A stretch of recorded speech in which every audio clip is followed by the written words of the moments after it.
Yorana, and welcome to FM Tahiti. Hope you're all well. And what we got here? Youth Intake Day. I was just going through the matches. I've got a few matches to play. I've not actually played any matches since the last video. I was just tootling along, having the games go on in the background was the plan. But I completely forgot that Youth Intake Day was probably going to be coming up. So we're just going to have a video on Youth Intake Day on its own. Might put it up with the other videos, might not, but it's not going to be a long one, I don't think. But here we go, whisper it quietly, but this could be a so-called golden generation, with Adam Henderson, the diamond, and a very strong group of players. So this is the third golden generation in a row. So to me that suggests my head of youth development has no idea what a golden generation is.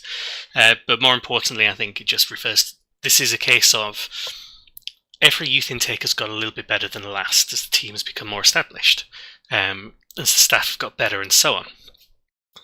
But because this is the third youth intake, so there's only another two to compare it against, it only has to be better than those two to be the best one we've ever had, by default. So just like the very first video I had about the default golden generation, this is our third golden generation. It's not by kind of default, because I guess they could have by chance been a little bit worse, but we got promoted, we improved the amount of staff we had and the quality of the staff. We've not actually done anything to the actual infrastructure, but we're playing at a higher level. Our rep is a bit better, so that probably means we're pulling in a bit more. And it also means we've probably got the same youth intake level as Union Ramatara and Noraruto, but we've got a better rep than the two of them. So we're probably pulling in the best of the Australese players out of the three of the teams now, just on rep. If they improve their youth intake, they might take a few more from us. And if we take even more, it'll get even better and even better. But this is what we've got. So Adam Henderson, let's look at him first before we look at the rest. A goalkeeper again. Okay. So last season, I think our golden generation sort of best player was Bothwell, another keeper. And we've already got Smith, who's a young keeper as well. He does look okay. I don't think he'd necessarily play straight away. What's the coach think? The coach just think he's better than Ahmed Smith. I think Ahmed Smith is a bit better. He's better than Scott Jones. Bothwell's not on there anymore. I wonder what's happened to Bothwell. Bothwell did get injured, actually, so I wonder if his injury means he's... I don't know why that means he's not being compared at all. Let me just check that. Check where Bothwell is. Okay, it's not there. Here he is. So he's in the same squad. Yeah, I think his rating has gone down because of the injury. He's quite good as well. So we've spoilt for keepers potentially is what we're going to deal with. So Henderson will obviously get a contract. I always like to keep the diamond, if there is one, or whoever they've picked out, unless they're genuinely rubbish. Let's look at the youth candidate team. So, let's first sort by personality. We've got 4 fairly professional players, a couple of fairly determined, loyal, balanced, and then we've got some bad ones, fickle, low. Spirited, I don't know whether that's good or bad really, and I guess that means they might be more likely to speak out. So interesting spread, look at the potential. Generally they're all rated quite highly as potential, so there's a few down here that maybe some of these ones we might not keep. I mean, fairly professional I always try and keep usually. These 3 might be, although we've got defensive midfielder. It's going to be tricky. So actual ability, so Henderson we've looked at. Spirited Dave Kerr, AMC, is a good AMC. Great free kick taking, good technique, passing's alright, dribbling's alright. I mean, we don't actually use an advanced playmaker, or indeed any of these positions. So we may have to train him. We could train him to be a striker, but actually our strikers are so good, we don't really need to do that. And he's going to take some doing. So we've got a really good attacking midfielder, even though we don't play with him. Okay, even though our head of youth development prefers a 4-4-2 as well.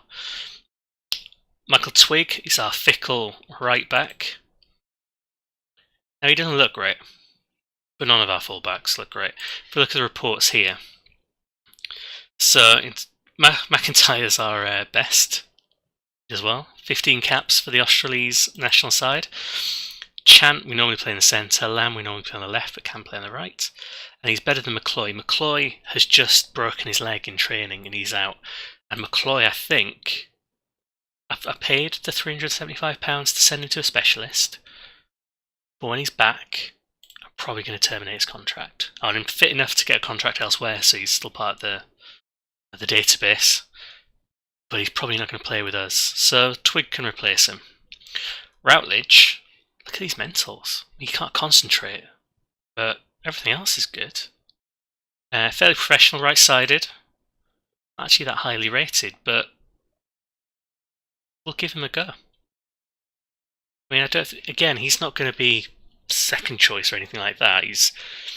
He might get to play at the start of the season, for example, when the rest of the team gets sent off on their internationals. And then we'll see how he does in the under 23s. But he could be good. Where are we? Jamie Rutledge. Tom Turbin on the right as well. Nowhere near as good as mentally, but his potential's potentially higher than Rutledge's. He looks rubbish. Genuinely rubbish. I mean, no. I might not even give him. He's tall though. I imagine he can probably play that wide target man, yeah? Maybe I'll have to keep him for that. Not that I've used the wide target man tactic that often because of all the changes. Chris Hersig. Looks okay. Central midfielder, ball winning midfielder. Carriolero, I can never say that one properly. I'd give him a go. He's fairly professional, so he might improve better than the others. Gives us more cover in the centre in that ball winning position or deep line playmaker, which we also use sometimes in one of the tactics. I should probably look. Is he related to the other Hersig I've got? Yeah. It's not. Does love the club there. Pierce. Play across all those attacking positions, which we don't actually ever use. Can be a wide target man. Interesting. Doesn't look it. I might not give him a contract either. I think now I might have to start being quite selective. Stuart Silver, like the name, left back. Left back's always valuable, so I probably will give him a contract anyway, even though I don't think he'll feature next season. I'll probably give him the contract anyway. Michael Smith on the left. Not great, but can play wide target man. Not well, but it's on there at least. David O'Keefe. He's already improving just by virtue of being in here. Good finishing. Good physical stats, really. Apart from his strength. Attempts overhead kicks. He will fit in with Yanin. But he's small and weak. 5'7", 1 strength. I don't know. The rest of it looks good. But this is really bothering me, actually. We'll see, I might give him a contract anyway, because we don't actually have many youth strikers that are that good anyway, so might as well. Daniel Wallace. Physically quite good. Be okay. Is related to any of our other Wallaces? No. You can get brothers and stuff in this. Jamie Kenyon.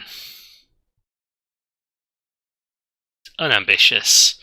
And with stats like attributes like that, who can blame him? Peter Waite.